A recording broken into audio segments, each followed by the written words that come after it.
Good morning students. आज हम लोग चेस्ट ड्रेनेज सिस्टम के बारे में पढ़ेंगे।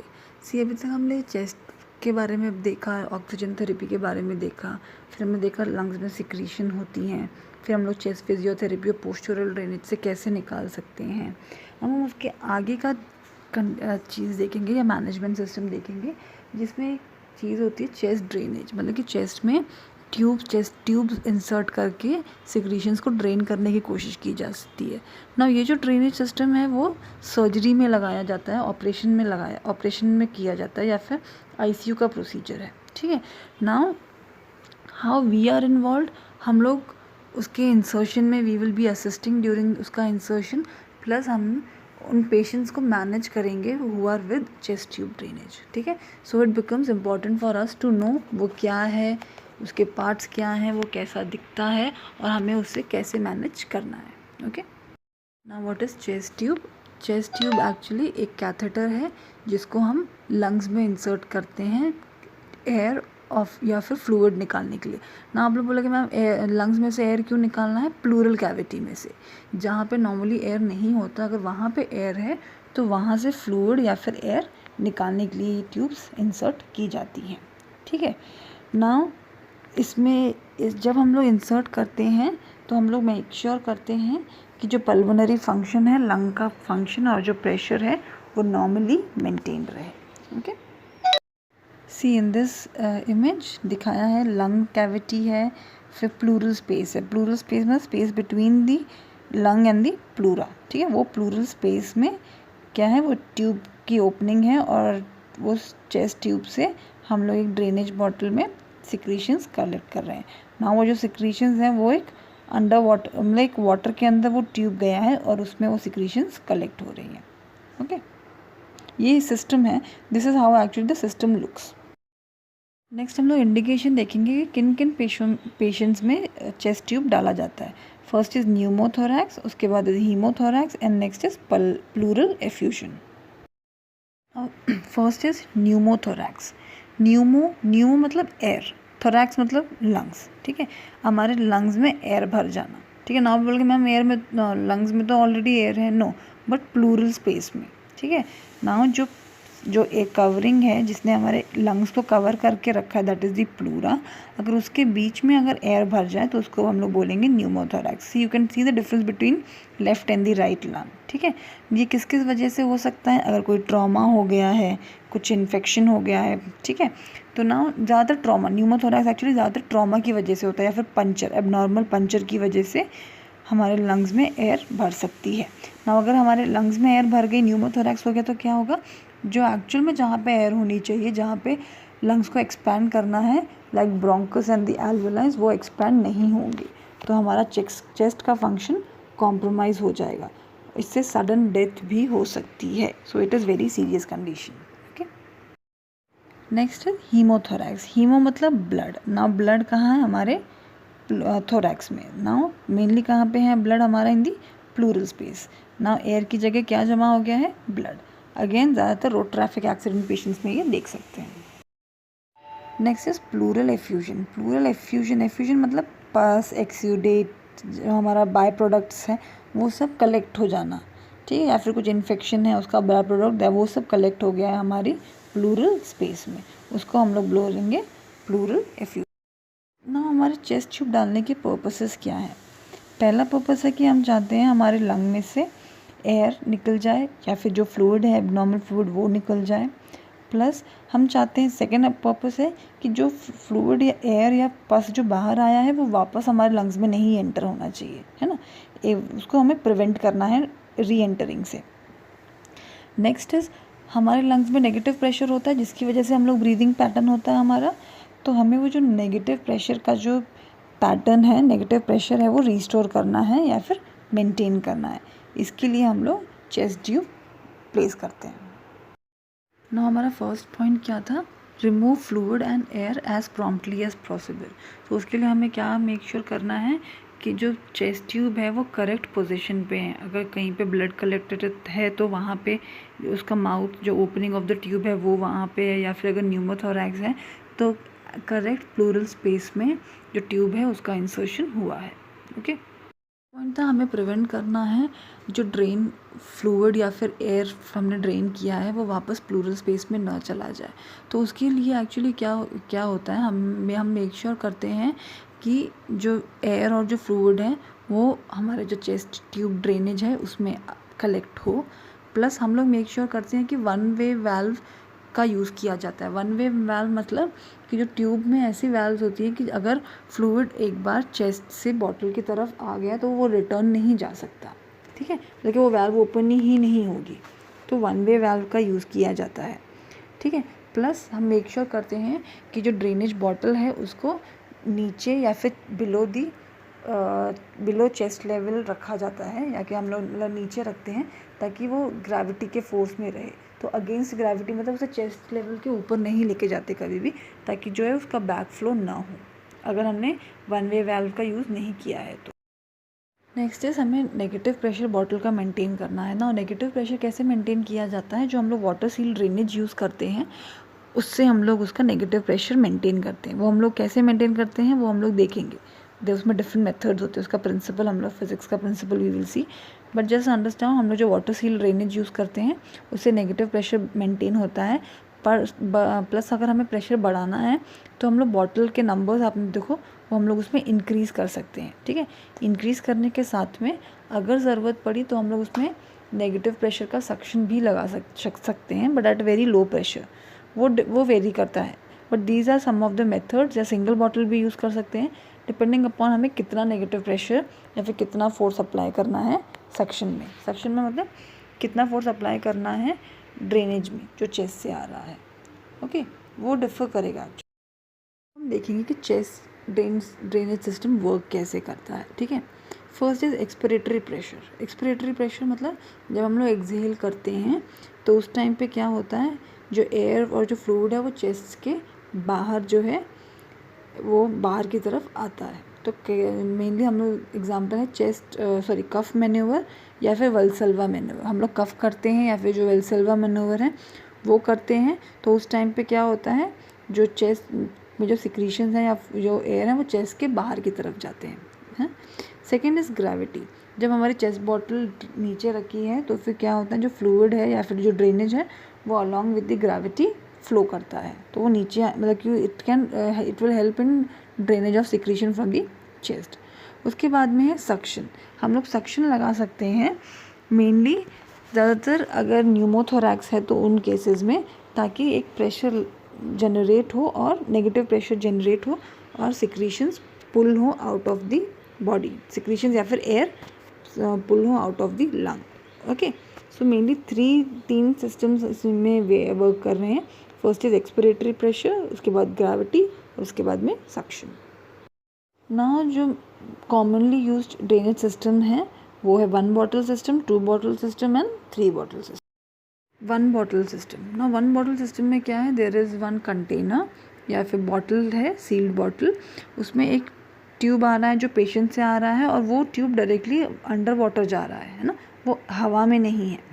प्लस हवा से एक ट्यूब बाहर की तरफ जा रहा है जो एयर में है, ठीक है। नॉर्मली हम लोग देखेंगे वो एयर में होता है, बट अगर इंडिकेटेड कि हमें ज़्यादा प्रेशर लगाने की ज़रूरत है तो उसमें सक्शन लगाया जाता है। बट नॉर्मली आप लोग देखोगे कि एक ओपनिंग ओपन एयर एटमॉस्फेयर में रहेगा, ठीक है ना। मेक श्योर करना है कि जो ट्यूब पेशेंट की बॉडी से आ रही है वो वाटर के अंदर ही रहे, वो एयर में ना रहे। अगर वो हवा में हुई तो हमारे लंग्स में नेगेटिव प्रेशर जनरेट होता है, तो पूरा जो एयर है वो हमारे अगेन प्लूरल कैविटी में भर जाएगा, तो हम लोग जो न्यूमोथोरैक्स ट्रीट कर रहे थे उसकी जगह और लंग कोलैप्स हो जाएगा, तो patient can die, it can be a serious situation, ठीक है। तो हमें मेक श्योर करना है कि जो ड्रेनेज है वो हमेशा अंडर वाटर सील है जब भी लंग्स की ड्रेनेज है तो, क्लियर। सो लंग्स की ड्रेनेज हमेशा अंडर वाटर सील होगी, ठीक है। आप बोलोगे मैम वाटर अंदर नहीं जाएगा, नो, वाटर पेशेंट जो लंग्स में नहीं जाएगा, क्यों, क्योंकि जो यहाँ पे जो वाटर का प्रेशर है वो कम है as compared to the lungs. Plus हमने अदर मेजर्स यूज़ किए हैं लाइक जो वॉल्स है, ग्रेविटी है, प्लस हमारा एक्सपिरेटरी प्रेशर है, तो ये सब चीज़ें प्रिवेंट करेंगी इस वाटर को अंदर जाने में, क्लियर। बट ये जो चीज़ है वो एयर में नहीं आना चाहिए, जो भी ट्यूब पेशेंट की बॉडी से आ रही है। अगर हम लोग डिस्कनेक्ट कर रहे हैं, उसको चेंज कर रहे हैं, उस टाइमिंग पे जो ट्यूब पेशेंट से आई है उसे हमें क्लैम्प करना है या फिर सील करना है, ठीक है, ताकि उसमें एयर ना घुस सके। Make sure because it will create a very serious issue in the patient. Okay, जो सिंगल वाटर ड्रेनेज है उसमें क्या है, उसमें 1 सिंगल बॉटल का यूज़ किया जाता है, प्लस उसमें नीचे फ्लूइड होता है, वाटर होता है, जो एक वाटर सील की तरह एक्ट करता है, और जहाँ पे हम लोग फ्लूइड या सिक्रीशन कलेक्ट करते हैं, ठीक है। जब नॉर्मली इंस्पिरेशन होती है ना, जो रेस्पिरेशन होती है, उस टाइम पे आप लोग देखोगे जब भी पेशेंट इंस्पायर करेगा तो वो जो ट्यूब में जो आप वाटर लेवल है वो ऊपर की तरफ जाएगा, ठीक है, और जब एक्सपायर करेगा तो वो नीचे की तरफ जाएगा, ठीक है ना। प्लस हमें मेक श्योर और ये ज़्यादातर जो सिंगल बॉटल सिस्टम है वो ज़्यादातर एम्पाइमा के पेशेंट के लिए यूज़ किया जाता है। एम्पाइमा में क्या है, पस कलेक्शन है जो वेरी स्मॉल क्वांटिटी में होता है।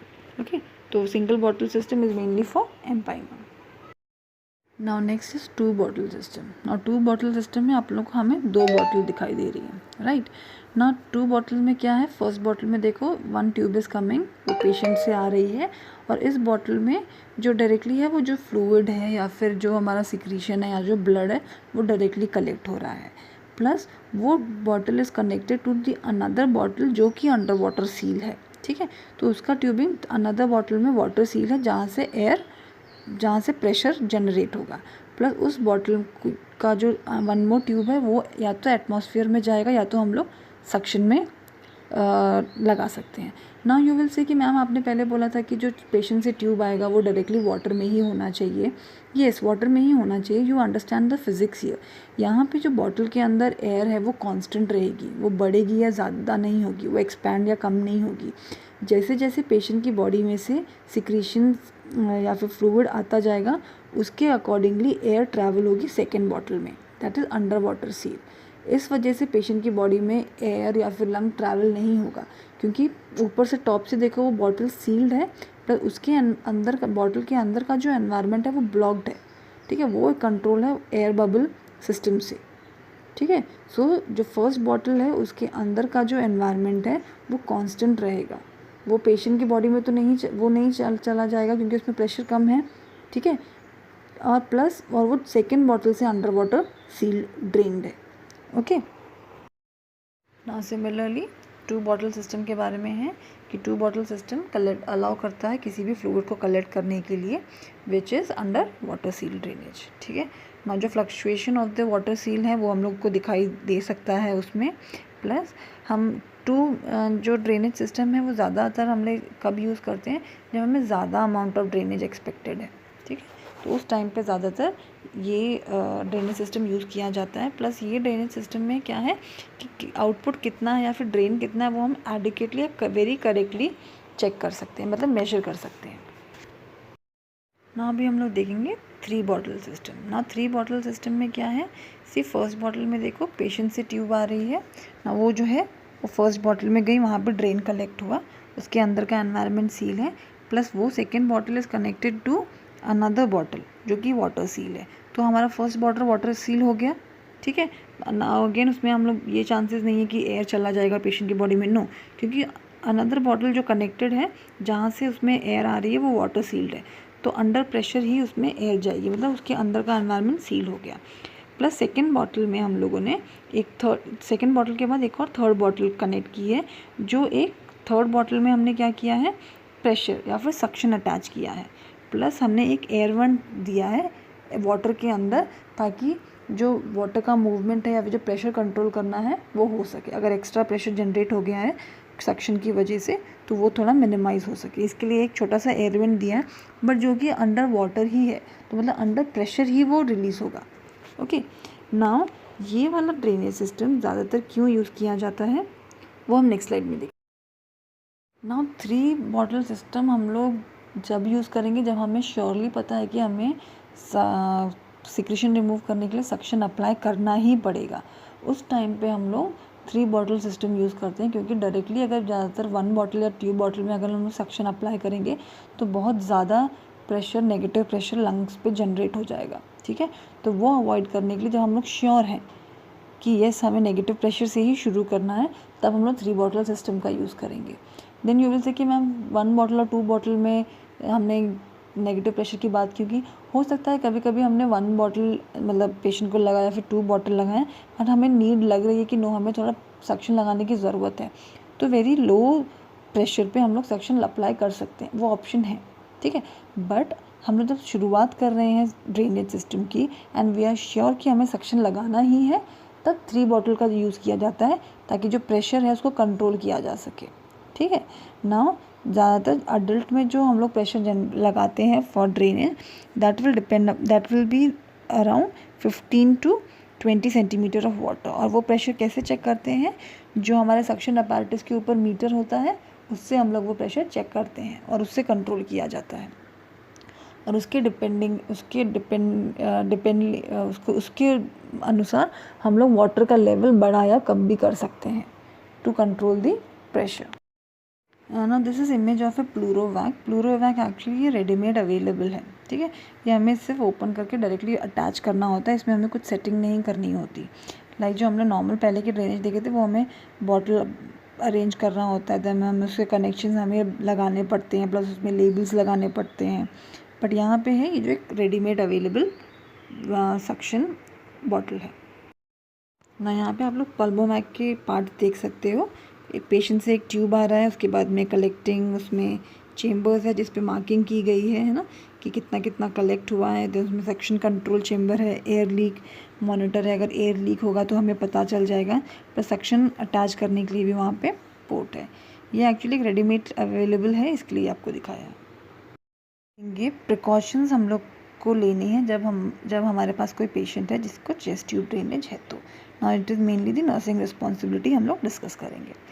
पहला है कि चेस्ट ट्यूब ड्रेनेज सिस्टम को हमेशा क्लोज रखना है, ठीक है। उसको बंद ही रखना है, कभी भी वो एयर के कांटेक्ट में नहीं आना चाहिए, मतलब सील्ड ही होना चाहिए, सील्ड सिस्टम या कंटेनर सिस्टम ही होना चाहिए। सेकेंड, वो हमेशा हमारे चेस्ट लेवल के बिलो होना चाहिए। उसके बाद में जो ट्यूब हमारे चेस्ट में इंसर्टेड है वो प्रॉपरली सिक्योर्ड होनी चाहिए, उसका टेप एडिक्वेटली लगा होना चाहिए। Every shift you have to check कि वहाँ की ड्रेसिंग सोप तो नहीं हुई है, ट्यूब बाहर तो नहीं आ रही है, कहीं से पुल या फिर क्या बोलते हैं, पुल तो नहीं आ रहा है उस ट्यूब के ऊपर ताकि वो ट्यूब निकल जाए।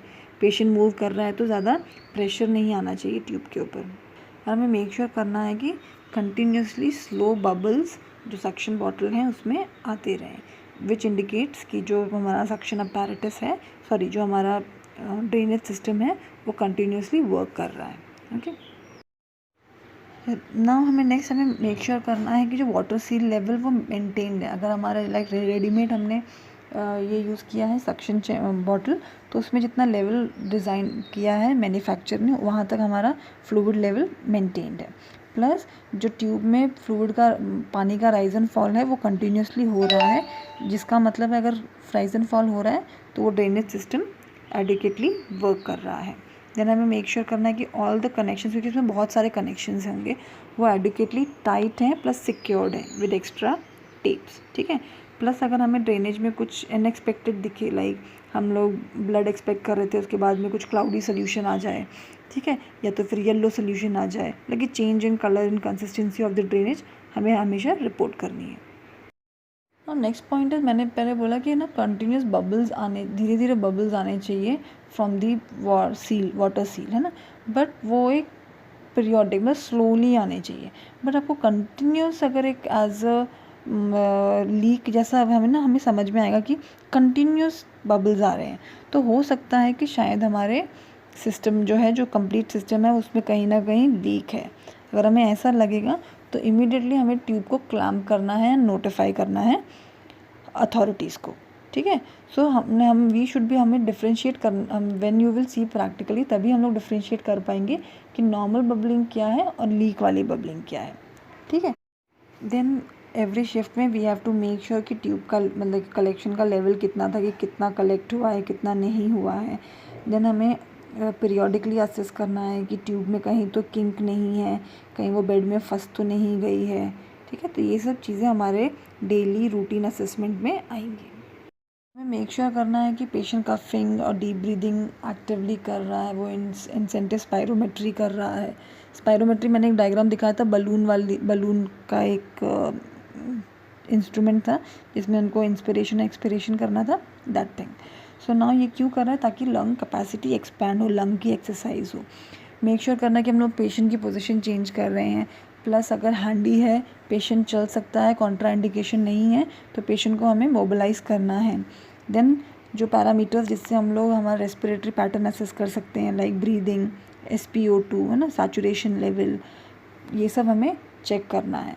प्लस हमें जहाँ से हमने ट्यूब इंसर्ट किया है उस साइड को चेक करना है सबक्यूटेनियस एम्फाइसीमा के लिए ना। सबक्यूटेनियस एम्फाइसीमा क्या है?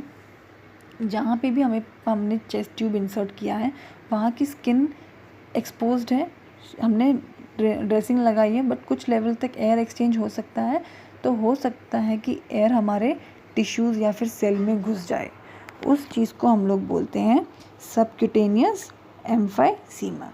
ठीक है, सबक्यूटेनियस मतलब सबक्यूटेनियस टिश्यू में एयर की एंट्री हो जाती है। ये एक वन ऑफ द कॉम्प्लिकेशन हो सकता है चेस्ट ट्यूब ड्रेनेज का। उसके लिए मेनली क्या करते हैं, वहाँ पे प्रेशर ड्रेसिंग अप्लाई करते हैं। प्रेशर ड्रेसिंग मतलब हमारी जो प्रेशर ड्रेसिंग है, ब्राउन कलर की एक टेप आती है डायनाप्लास जैसी, उसको हम लोग फॉर प्रेशर लगा से अप्लाई कर सकते हैं। एंड वो सेल्फ रिजॉल्विंग है, एक्चुअली वो एयर जो है वो खुद से एब्जॉर्ब हो जाती है बॉडी में। ओके, ना जो क्लैंपिंग ऑफ द ट्यूब मैंने बोला है वो हम लोग कभी यूज़ करेंगे जब हमें लीक सस्पेक्ट हो रही है, प्लस या तो हम लोग ट्यूब्स जो है चेंज कर रहे हैं। अदरवाइज क्लैंपिंग कॉन्ट्राइंडिकेटेड है।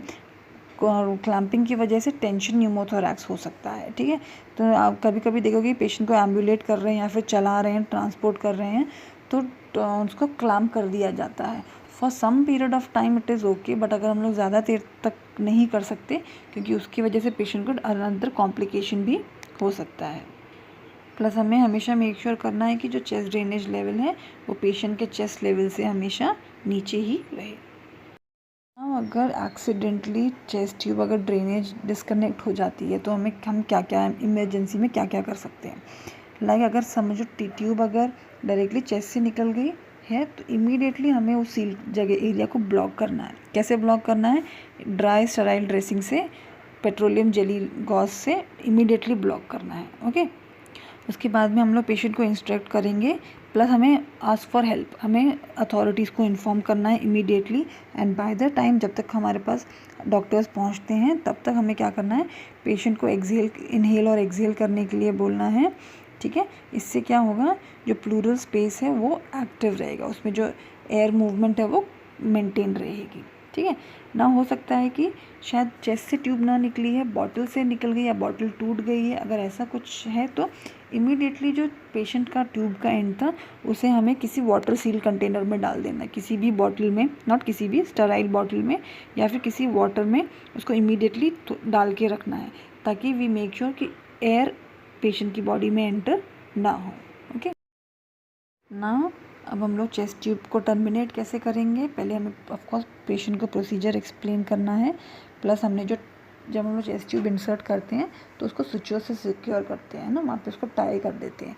तो स्विचर रिमूवल किट होनी चाहिए हमारे पास ग्लव्स होने चाहिए, वैसलीन जेली होनी चाहिए, 4x4 टेप होना चाहिए। मतलब कि it can differ which ever tape जो भी यूज़ होता है जिस हॉस्पिटल में वो। देन टावल्स, स्टेराइल टावल्स ना। जब भी हम लोग ट्यूब को रिमूव करेंगे उस टाइम पे मेक श्योर कि जब हमारा इंस्पिरेशन, जब फुल इंस्पिरेशन का एंड हो उस टाइम पे चेस्ट ट्यूब को पुल किया जाता है। ठीक है, ताकि एयर ट्रैप ना हो बॉडी में। ठीक है, उसके बाद में हम लोग अगेन जो हमने सब एक्सरसाइजेज सीखी थी, कफिंग एक्सरसाइजेज है ना, जो भी हमें चेस्ट की ब्रीदिंग एक्सरसाइजेज थी वो सब हम लोग पेशेंट को करवाएंगे। प्लस वहाँ पे ऑक्लूसिव ड्रेसिंग लगाएंगे ना। ऑक्लूसिव ड्रेसिंग क्या है? Normal dressing, sterile dressing, gauze की, प्लस उसके ऊपर एक प्रेशर ड्रेसिंग। ठीक है, प्रेशर ड्रेसिंग एक्चुअली हम लोग डायनाप्लास्ट को यूज़ करते हैं। जो एक ड्रेसिंग होती है ना, मतलब उसको हम स्ट्रेच करके लगाते हैं, ब्राउन कलर की होती है दैट ड्रेसिंग। ठीक है, ताकि वो टाइटली फिट हो जाए। So this was all about chest tube drainage.